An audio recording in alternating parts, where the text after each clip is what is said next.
Predvsem se javnost sprašuje, kdo ali kaj je v družbi zatajilo. Družba, med drugim pa tudi starši, seveda. Vzgoja, permisivna vzgoja se zdaj vidi na kamor pripeljala. Vzgoja je tle čist na dnu, ne vem. Jaz bi rekel, da je to vse od staršev.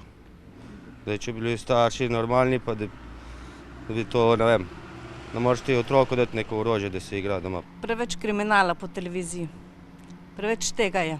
In to mladina gleda in to se doma igra in do tega pride pol. Preveč orožja.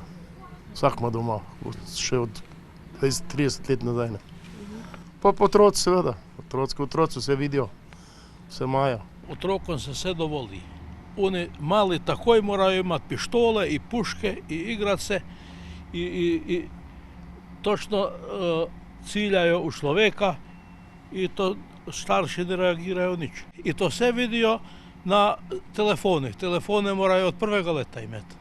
Ne vem, kam to pelje, nič dobrega, ne? Policisti so zjutraj posredovali tudi pri nas in sicer so zaradi grozilnega elektronskega sporočila ravnateljici, ki je verjetno posledica tragičnega dogodka na šoli v Beogradu, zavarovali šoli v Trbovljah. Človek se vpraša, kaj se dogaja v glavah tistih, ki so zmožni vzeti življenje drugim.